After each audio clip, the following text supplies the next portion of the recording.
Madame, monsieur, bonjour, bienvenue dans un nouveau numéro des thématiques de Politiquement Incorrect, des émissions qui nous permettent d'aborder avec des personnes de la société civile les grands thèmes de la présidentielle. Cette semaine, nous allons parler de la famille, de la filiation et du mariage pour les personnes homosexuelles. Je reçois une personnalité médiatique. Elle se définit comme catholique branchée et s'autoproclame attachée de presse de Jésus. Les questions de la famille, elle en a fait son combat. Virginie Télène alias Brigitte Bardot, bonjour. Bonjour, merci beaucoup. Alors, je ne me suis pas autoproclamée. Vous vous définissez? Non plus. Non, j'ai été qualifiée ainsi en 2011 au moment de la sortie de mon premier livre, effectivement, Confession d'une catho branchée. Mais jamais je ne me permettrais d'être moi-même me dire attaché de presse de Jésus. En revanche, oui, je suis là pour redire dans le monde les fondamentaux qu'a apporté Jésus. Vous avez été en première ligne de la Manif pour tous, le mouvement opposé au mariage et à l'adoption pour les personnes de même sexe.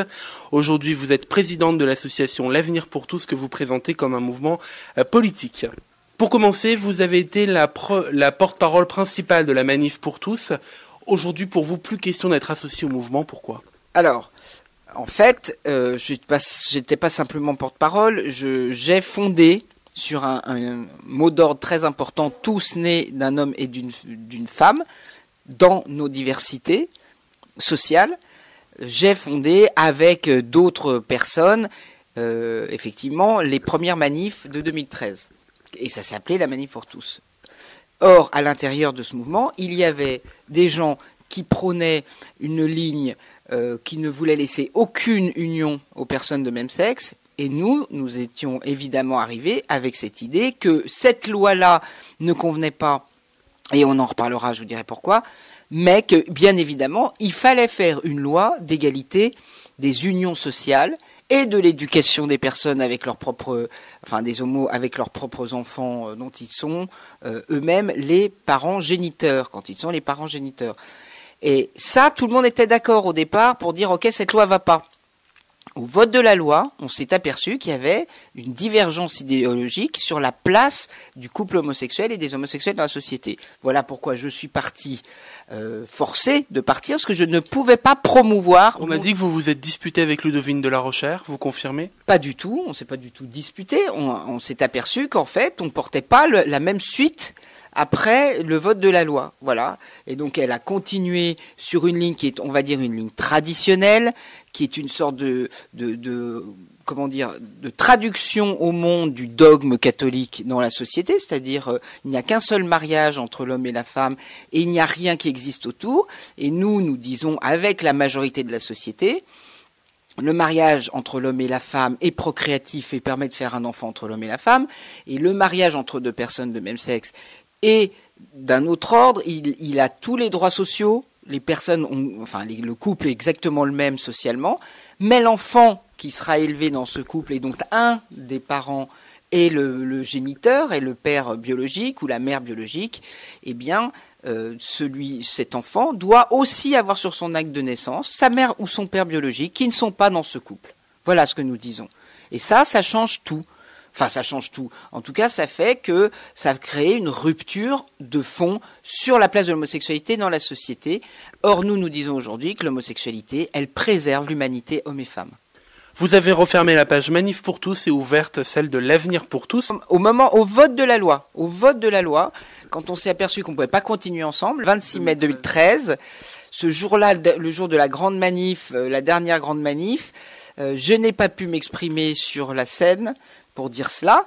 Xavier Bongibaud a été hué dès qu'il a dit le mot union civile, parce qu'en fait ce mariage serait juridiquement comme statut une union sans filiation, donc en fait ça s'appelle l'union civile en gros, et ça n'existe pas en France, mais c'est ce que nous proposons, voilà. Et ça, à ce moment-là, j'étais sur un plateau de télévision et j'ai dit il faut un avenir pour tout le monde, la loi est votée, elle s'applique, nous devons maintenant réfléchir à un avenir pour tous, les enfants avec leurs parents géniteurs, et les homosexuels entièrement reconnus dans la société en couple. Dans votre mouvement, vous souhaitez faire reconnaître la filiation biologique des enfants dans les couples homosexuels unis.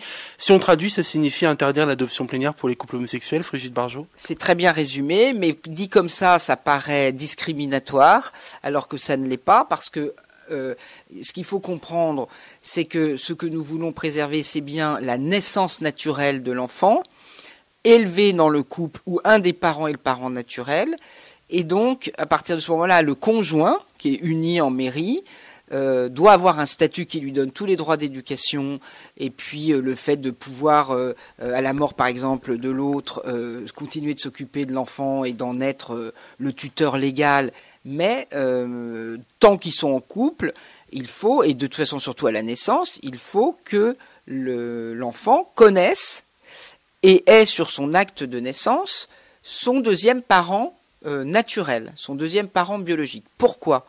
Parce que ça s'appelle la filiation naturelle et ça permet de ne pas rentrer dans un système marchand de reproduction des êtres humains. Voilà. Bon, le fait que sa filiation biologique ne soit pas notifiée sur son état civil, en quoi est-ce que ça va nuire au bon développement de l'enfant ? Alors, c'est pas sur le bon développement de l'enfant, c'est beaucoup plus large que ça. C'est une histoire de principe de filiation naturelle, de filiation biologique, de l'humanité. Ça fait depuis la nuit des temps jusqu'à la loi Taubira que par principe, les parents sont les géniteurs, tout simplement pour que les enfants naissent de façon, de façon naturelle. Or aujourd'hui, il ne vous a pas échappé, notamment depuis 1983, qu'on peut faire des enfants en dehors du corps de l'homme et de la femme. Ceci a toujours été fait de façon à pallier la stérilité biologique. C'est la FIV, en gros. Plus exactement la PMA, la procréation médicalement assistée, qui passe par une FIV. Aujourd'hui, la conception est tout à fait différente. Enfin, depuis la loi Taubira, quand vous avez deux personnes dont un n'est pas le géniteur, mais il est sur l'acte de naissance considéré comme le géniteur. Donc il va bien falloir faire cet enfant, mais avec un gamète, un don anonyme, soit d'ovule, soit de sperme. D'accord ? Eh bien, à partir de ce moment-là, l'anonymat fait que le géniteur n'est plus le parent. Et ça, c'est une inversion d'un principe qui est le principe de reproduction naturelle de l'humanité. Attention, je ne dis pas que parce qu'il ne connaît pas son géniteur, il sera moins bien élevé par le couple de même sexe. J'ai pas dit ça. J'ai dit qu'il doit avoir les deux. Votre discours a été caricaturé ? Mais, écoutez, si vous n'avez pas compris ça, c'est qu'effectivement, il a été, si ce n'est caricaturé, en tout cas, il a été transformé. Parce que moi, j'ai toujours dit ça. J'ai toujours dit que les éducateurs étaient les éducateurs et que les géniteurs étaient les géniteurs. Et qu'un géniteur pouvait déléguer son autorité parentale, c'est-à-dire sa fonction d'éducation, de plein gré, à quelqu'un qui, lui, peut pas avoir d'enfant par ailleurs parce qu'il est homosexuel. Voilà. Eh bien, nous militons pour que ça soit cette transparence et cette réalité naturelle qui reste inscrite sur l'acte de naissance. Ça veut dire que le parent non géniteur est inscrit aussi sur l'acte de naissance, si vous m'entendez bien, comme dans l'adoption simple, en fait. C'est-à-dire qu'on a la ligne du père, on a la ligne de la mère. Et vous rajoutez une ligne. Voilà. Mais ça existe déjà dans le droit français. Ça s'appelle l'adoption simple. D'accord ?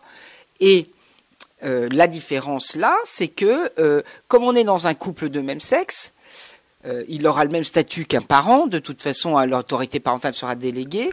Mais il faut quand même montrer que c'est pas... que c'est bien un couple spécifique de même sexe. Alors il faudra trouver un nom. On veut bien montrer ses spécificités. Il faut sortir de la confusion qui conduit à la loi de genre. Un homme, c'est un homme. Une femme, c'est une femme. Et on ne peut pas interposer l'homme et la femme dans la reproduction. Mais un homme, c'est un homme et il peut aller avec un homme et s'unir avec un homme. Une femme, c'est une femme, elle peut s'unir avec une femme. Elle peut juste pas faire un enfant entre deux avec la femme qu'elle aime. C'est la grande tristesse en même temps, mais on peut pas changer la nature pour autant. Il faut aménager les lois sociales pour ça. Vous êtes dans l'émission Politiquement Incorrect avec comme invité cette semaine Virginie Thélène, alias Frigide Barjot, déléguée générale de l'Avenir pour tous. Afin d'être clair avec nos auditeurs, quelle est votre position sur le mariage pour tous aujourd'hui ? Marine Le Pen est la seule candidate qui propose de l'abroger. Vous, quelle est votre position ? Ah ben non, mais vous savez bien que nous, ce qui a fait justement la différence avec la Manif pour tous, c'est à l'Avenir pour tous, nous sommes totalement opposés à l'abrogation. Parti parce que pour nous, ça n'est pas possible d'abroger l'union homosexuelle. Or, la loi Taubira a égalisé les unions.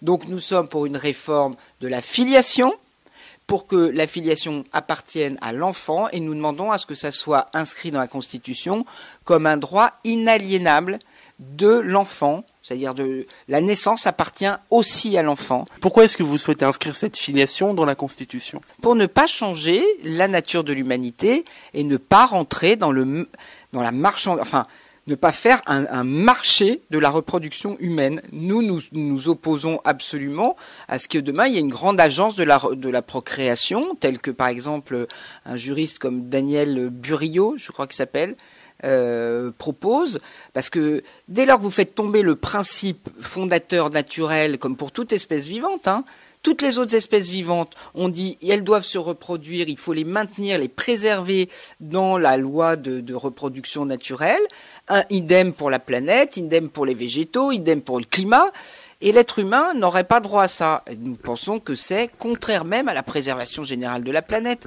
Et donc, ça doit être inscrit parce que la France a aussi une vocation, c'est un droit de l'humanité en fait, voilà ce que nous pensons. C'est de savoir qu'on est homme et femme, et d'où on vient d'un homme et d'une femme, ce qui n'empêche pas d'avoir un genre qui peut être dissocié. Il doit juste pas remplacer la sexuation. Voilà. Eh bien, nous pensons que c'est un principe fondamental de chaque être humain à connaître sa lignée, son lignage, sa généalogie et ses origines, hommes et femmes.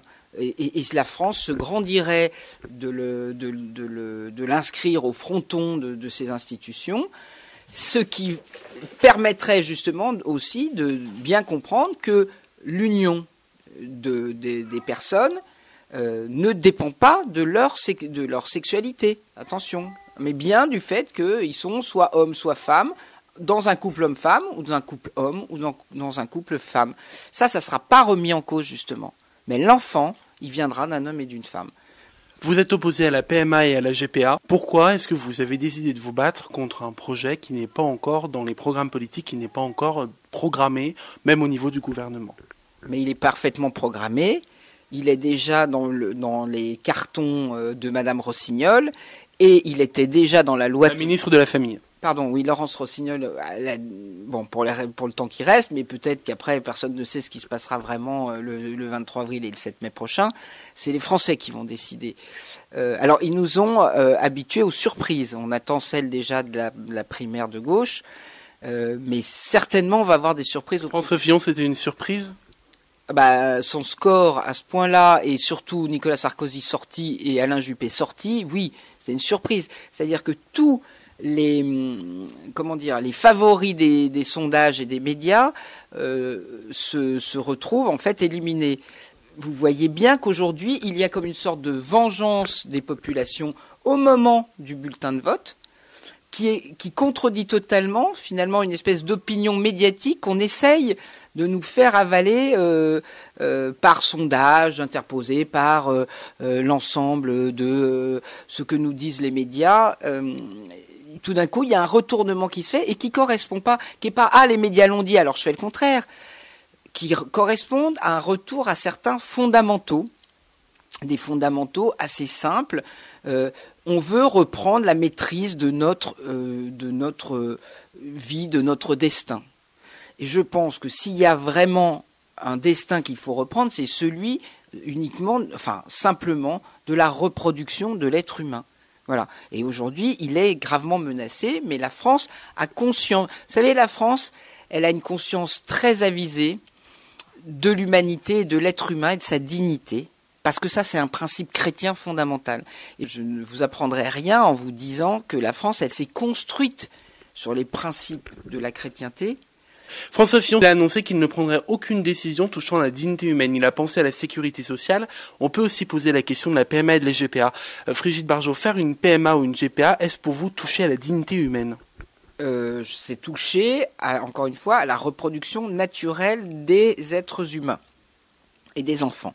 Maintenant, tout dépend quel type de PMA et quel type même de GPA.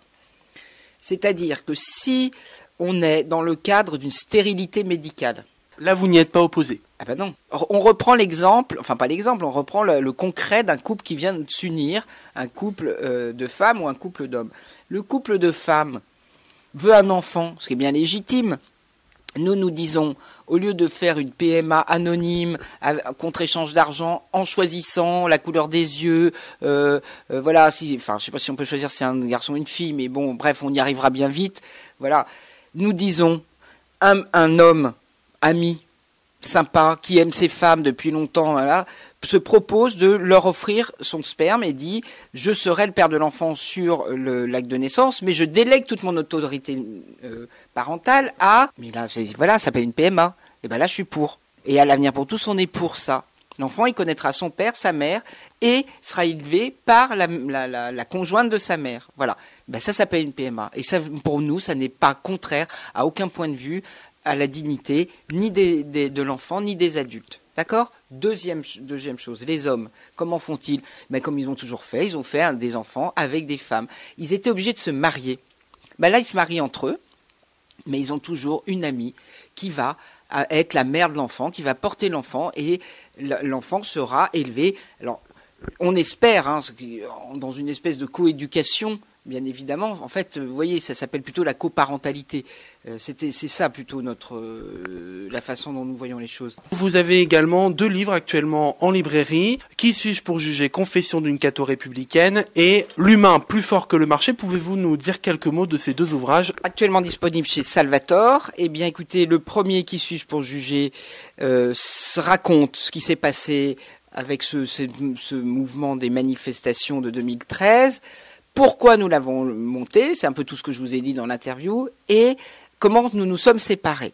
Puis ensuite, dans L'humain plus fort que le marché, ce sont une douzaine de témoins qui nous expliquent pourquoi ils militent aujourd'hui, ils demandent et ils veulent informer les gens sur la nécessité de ce statut égal, équivalent, mais spécifique au couple homosexuel par rapport à la procréation des enfants. Voilà, c'est un peu ce que nous disons depuis toujours, mais écrit. Donc c'est chez Salvatore et c'est très intéressant. Donc j'invite les auditeurs à les lire pour mieux comprendre. Une dernière question, Frigide Barjot. Dans le cadre de votre combat que vous menez depuis plusieurs années, notamment depuis 2012, vous avez reçu un soutien de poids, celui du pape François. Absolument. Vous l'avez rencontré au Vatican. Qu'est-ce qu'il vous a dit précisément ? Comment s'est déroulée la rencontre ? C'était une messe, donc c'est ce que j'avais demandé depuis longtemps à le rencontrer avec ma famille, compte tenu des conséquences de la séparation du mouvement qui ont été quand même très... Difficile pour vous ? Oui, on peut dire ça comme ça, m'ont expulsé, voilà, bon, bref, je ne vais pas m'étendre, mais notre vie a changé carrément du tout au tout. Et vous regrettez de vous être engagé à ce point ?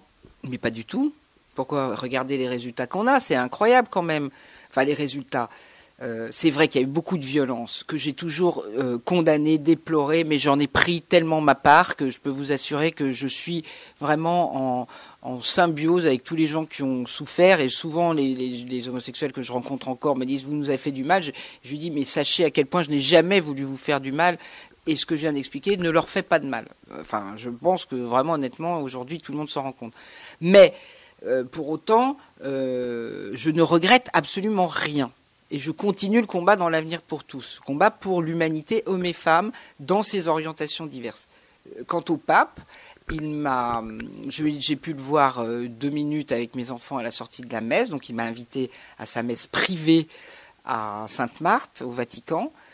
Et là, je lui ai posé les yeux dans les yeux la question, très Saint-Père, me bénissez-vous si je continue, pour pouvoir continuer mon combat contre un mariage reproductif homosexuel, par une union égale, sans filiation, sans changer la filiation de l'enfant. Et là, il m'a dit « Ma claro que si ». Ça veut dire bien sûr que oui. Il m'a béni, on s'est embrassé et je suis reparti, il a dit « Priez pour moi ». Merci à vous, Frigide Barjot, d'avoir été avec nous. Je vous en prie, merci et bonne année à tous. C'est la fin de cette émission. Merci à vous de l'avoir suivi. Vous pourrez retrouver l'interview sur notre site internet www.rvrradio.fr.